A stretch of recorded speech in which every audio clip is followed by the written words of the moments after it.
नमस्कार, जय हिंद, वंदे मातरम साथियों। स्वागत करता हूं आपका सक्सेसफुल स्टडी यूट्यूब चैनल में। एमपी टेट वर्ग 3 की परीक्षा 10 तारीख से आयोजित होने वाली है, जिसके लिए हम पर्यावरण अध्ययन संबंधी परीक्षा से उपयोगी सामग्री का अध्ययन कर रहे हैं। हमारी 7 कक्षाएं पर्यावरण अध्ययन से संबंधित हो चुकी हैं। जिसने भी नहीं देखी हो तो वह प्लेलिस्ट में जाकर के देख सकते हैं।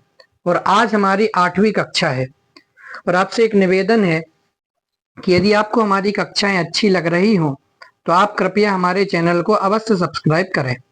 आइए बिना किसी देरी के प्रारंभ करते हैं पर्यावरण अध्ययन से संबंधित 8वीं कक्षा। सबसे पहला तथ्य देखते हैं। जिन 3 मानकों के आधार पर पश्चिमी घाट, श्रीलंका एवं इंडो बर्मा क्षेत्रों को जैव विविधता के प्रखर स्थलों अर्थात हॉट स्पॉट्स के रूप में मान्यता प्राप्त हुई है, वे हैं कौन है? जाति, बहुतायता, स्पीसीज, रिचनेस, स्थानिकता तथा आशंका बोध।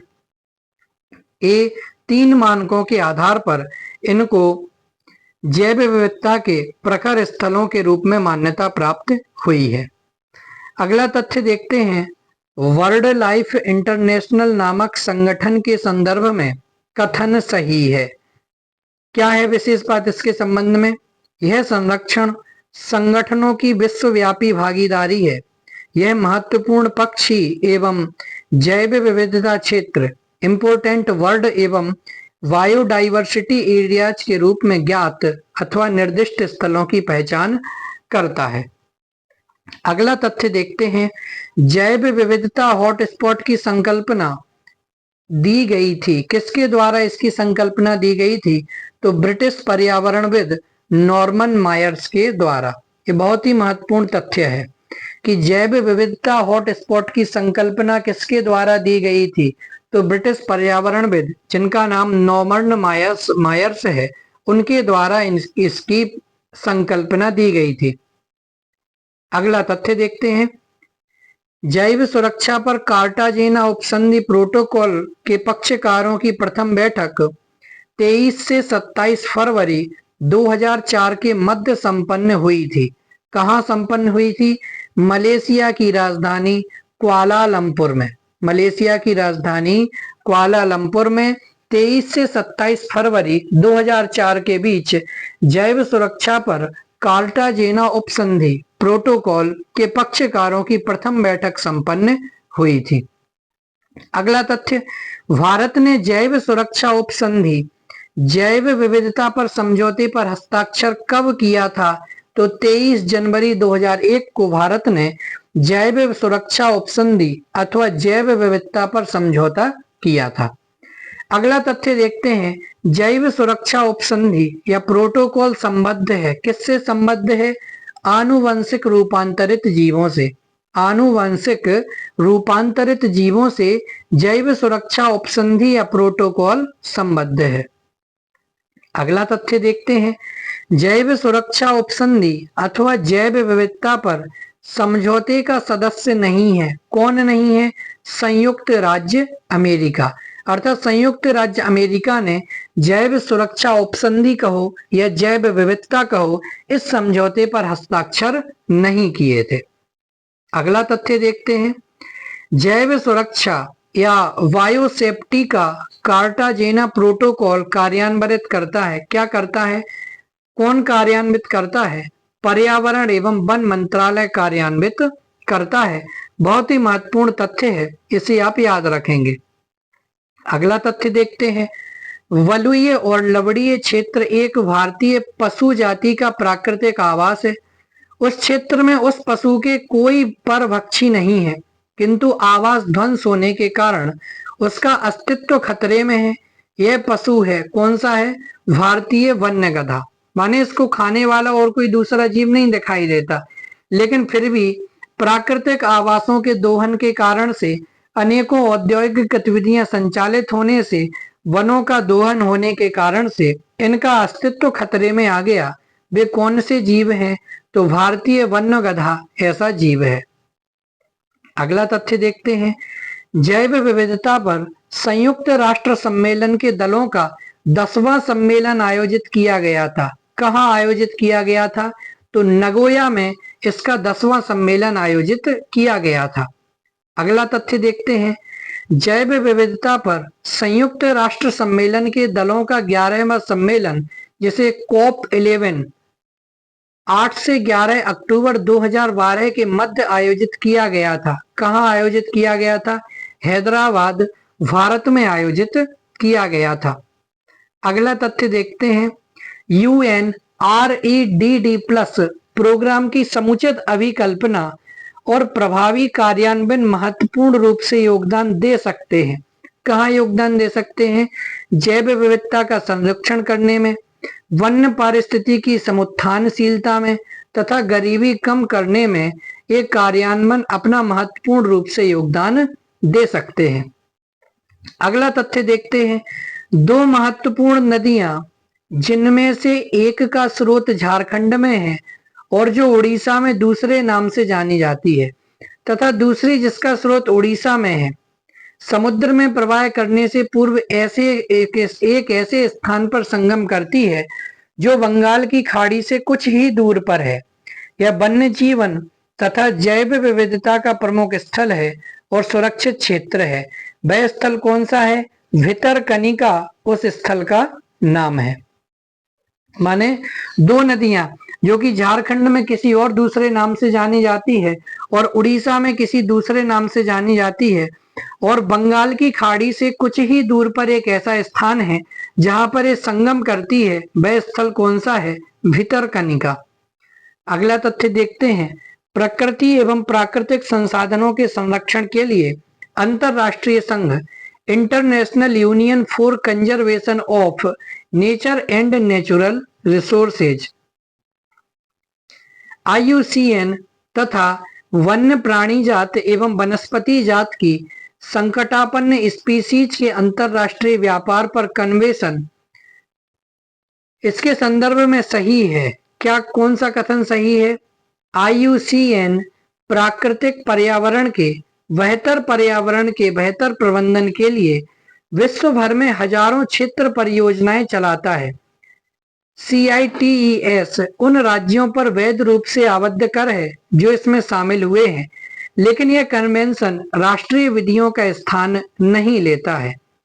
अगला तथ्य देखते हैं, IUCN एक अंतरराष्ट्रीय संगठन है जो प्रकृति संरक्षण एवं प्राकृतिक संसाधनों के सतत प्रयोग के क्षेत्र में कार्यरत है। यह अंग नहीं है। कौन सा अंग नहीं है? संयुक्त राष्ट्र का अंग नहीं है। पारितंत्र एवं जैव विविधता का अर्थतंत्र नामक पहल के संदर्भ में सही है। क्या सही है? यह एक विश्वव्यापी पहल है जो जैव विविधता के आर्थिक लाभों के प्रति ध्यान आकर्षित करने पर केंद्रित है। यह ऐसा उपागम प्रस्तुत करता है जो पारितंत्रों और जैव विविधता के मूल्य की पहचान, निदर्शन और अभिग्रहण में निर्णयकर्ताओं की सहायता कर सकता है। अगला तथ्य देखते हैं, TEEB संयुक्त राष्ट्र पर्यावरण कार्यक्रम के अंतर्गत कार्य करने वाली संस्था है। इसका कार्यालय कहाँ है? जेनेवा, स्विट्जरलैंड में इसका कार्यालय है। अगला तथ्य देखते हैं, सिंगपुच्छी वानर मेकॉक अपने प्राकृतिक आवास में पाया जाता है। कहाँ कहाँ? तमिलनाडु, केरल और कर्नाटक में। माने शेर की पूंछ के समान जो बंदर है वह कहाँ पाया जाता है? इनका प्राकृतिक आवास कहाँ है? तो तमिलनाडु, केरल और कर्नाटक ये इनके प्राकृतिक आवास है।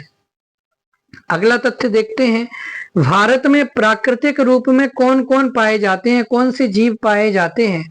तो काली गर्दन वाला सारस जिसे कृष्णग्रीव सारस कहते हैं, उड़न गिलहरी जिसे कंदली कहते हैं, और हिम तेंदुआ, ये सभी भारत में प्राकृतिक रूप में पाए जाते हैं। चीता को भारत से विलुप्त घोषित कर दिया था, लेकिन चीता को भारत से विलुप्त घोषित कब किया गया था?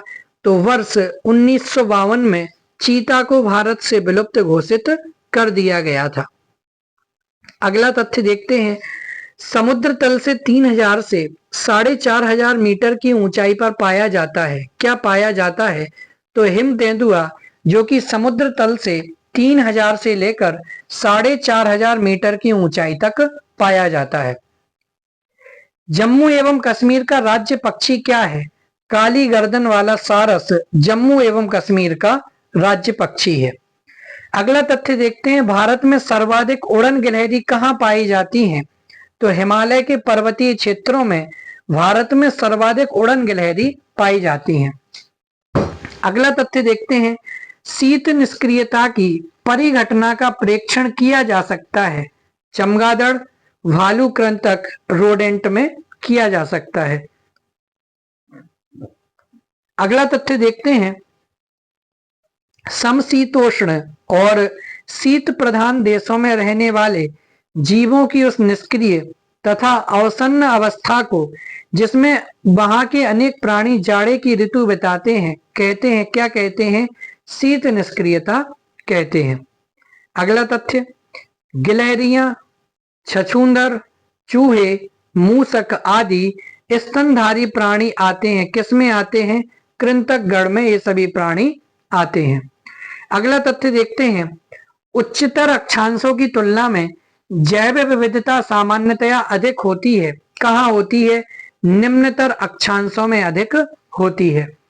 अगला तथ्य देखते हैं, पर्वतीय प्रवणताओं ग्रेडियंट्स में उच्चतर उन्नतांशों की तुलना में जैव विविधता सामान्यता अधिक होती है। कहाँ होती है? निम्नतर अक्षांशों में अधिक होती है। अगला तथ्य देखते हैं, अंडमान और निकोबार द्वीप समूह में पाया जाता है, क्या पाया जाता है? लवण जल मगर। क्या पाया जाता है? लवण जल मगर अंडमान और निकोबार द्वीप समूह में पाया जाता है। अगला तथ्य देखते हैं, अंडमान और निकोबार के समुद्री जीव जंतुओं में ड्यूगॉक्स, डॉल्फिन, व्हेल, सॉल्ट वाटर, समुद्री कछुआ, समुद्री सांप आदि सामान्य रूप से बहुतायत से पाए जाते हैं। विशाल हिमालय श्रृंखला में पाए जाते हैं, क्या पाए जाते हैं? श्रू एवं टैपीर। अगला तथ्य देखते हैं, भारत में उत्तर पूर्व के सघन वनों में रहता है, क्या रहता है? सिलोलोरिस रहता है। अगला तथ्य देखते हैं, वृक्षों पर रहने वाला वह स्तनधारी जिसका जूलॉजिकल नाम एलुरेस फलगेंस रखा है, क्या कहते हैं उसे? कौन सा है वह जीव? Red panda. अगला तथ्य देखते हैं, भारत में रेड पांडा प्राकृतिक रूप में पाया जाता है, कहाँ पाया जाता है? उत्तर पूर्वी भारत के उप हिमालयी क्षेत्रों में पाया जाता है। अगला तथ्य देखते हैं, यह ज्ञान के विकास और संग्रहण के लिए तथा व्यवहारिक अनुभव का बेहतर नीतियों हेतु पक्ष समर्थन करने के लिए क्षेत्र स्तर पर कार्य करता है। कौन है वह? Wetlands international. अगला तथ्य देखते हैं, वेटलैंड्स इंटरनेशनल एक गैर सरकारी एवं गैर लाभकारी वैश्विक संगठन है जो आर्द्र भूमियों एवं उनके संसाधनों को बनाए रखने तथा उन्हें पुनः स्थापित करने हेतु कार्यरत है।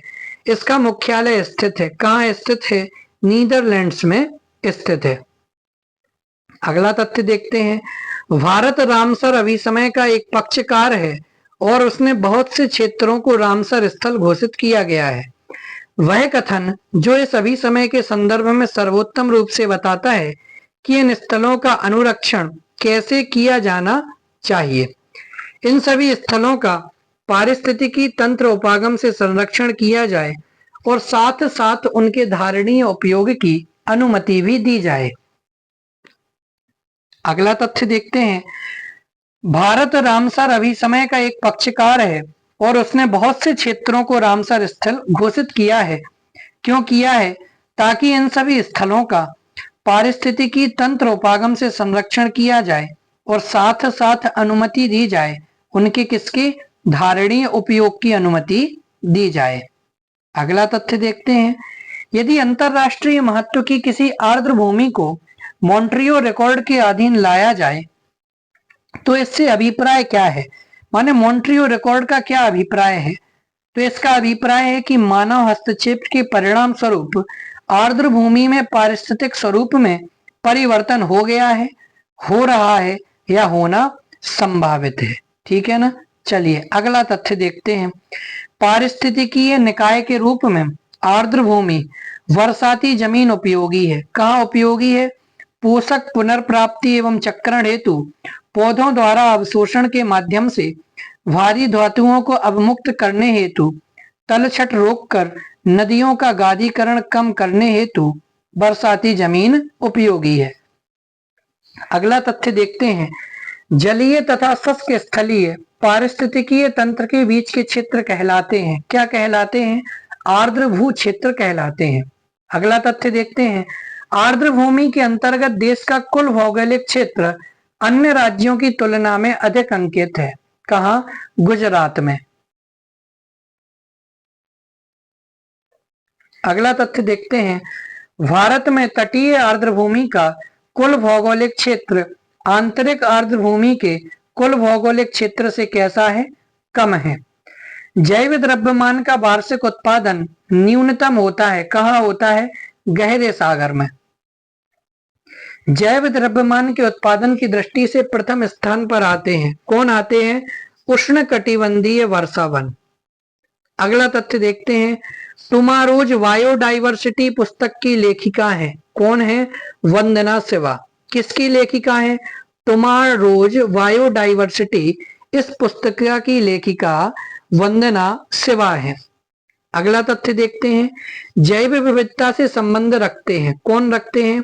खाद्य एवं कृषि हेतु पादप आनुवांशिक संसाधनों के विषय में अंतरराष्ट्रीय संधि मरुभवन का सामना करने हेतु संयुक्त राष्ट्र अभिसमय विश्व विरासत अभिसमय। वर्ष 1997 में विश्व पर्यावरण सम्मेलन आयोजित किया गया था। कहाँ आयोजित किया गया था?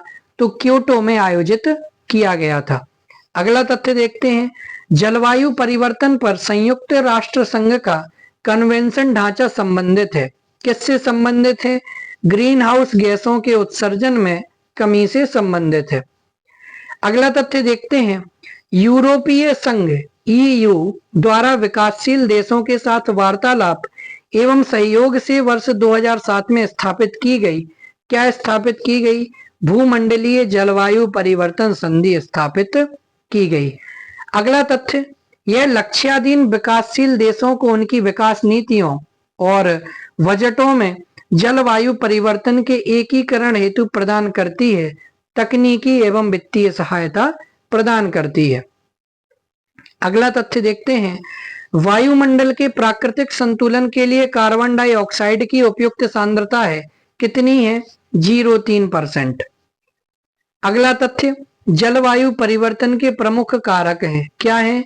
जीवाश्मिक ईंधन का अधिकाधिक प्रज्वलन, तैल चालित स्वचालितों की संख्या विस्फोटन तथा अत्यधिक वनोन्मूलन, अत्यधिक वनों को काटना, ये सभी जलवायु परिवर्तन के प्रमुख कारक माने जाते हैं। अगला तथ्य देखते हैं, वह देश जिसने ग्रीन हाउस गैस के उत्सर्जन में कमी करने हेतु वर्ष 2019 में कार्बन टैक्स लगाने की घोषणा की, तो कौन सा देश है वह? सिंगापुर। तो सिंगापुर वह देश है जिसने ग्रीन हाउस गैस के उत्सर्जन में कमी करने के उद्देश्य से सन 2019 में कार्बन टैक्स लगाने की घोषणा की थी। अगला तथ्य देखते हैं, कार्बन डाइऑक्साइड के मानवोद्भवी उत्सर्जनों के कारण आसन्न भूमंडलीय तापन हेतु न्यूनीकरण के संदर्भ में कार्बन प्रच्छादन हेतु संभावित स्थान हो सकते हैं। परित्यक्त और गैर लाभकारी कोयला संस्तर, निशेष तेल एवं गैस भंडार एवं भूमिगत गंभीर लवणीय सेल समूह। अगला तथ्य देखते हैं, जलवायु परिवर्तन पर झारखंड कार्य योजना प्रकाशित हुई। जलवायु परिवर्तन पर झारखंड कार्य योजना कब प्रकाशित हुई थी? तो वर्ष 2013 एवं 2014 में। अगला तथ्य देखते हैं, झारखंड जलवायु परिवर्तन कार्य योजना रिपोर्ट 2014 के अनुसार सबसे संवेदनशील जिला कौन सा है? तो सरायकेला खारसवां। सरायकेला खारसवां यह सबसे संवेदनशील जिला है। अगला तथ्य देखते हैं, जलवायु परिवर्तन का कारण क्या है? जलवायु परिवर्तन का कारण क्या है? तो ग्रीन हाउस गैसें, ओजोन परत का क्षरण तथा प्रदूषण, ये सभी जलवायु परिवर्तन के कारण है। इस प्रकार से अभी हमने पर्यावरण अध्ययन से संबंधित कुछ महत्वपूर्ण तथ्य देखे और 8वीं कक्षा अभी हमारी यहाँ से संपन्न होती है। कल 9वीं कक्षा लेकर के आप सभी के सामने हम उपस्थित होंगे। धन्यवाद।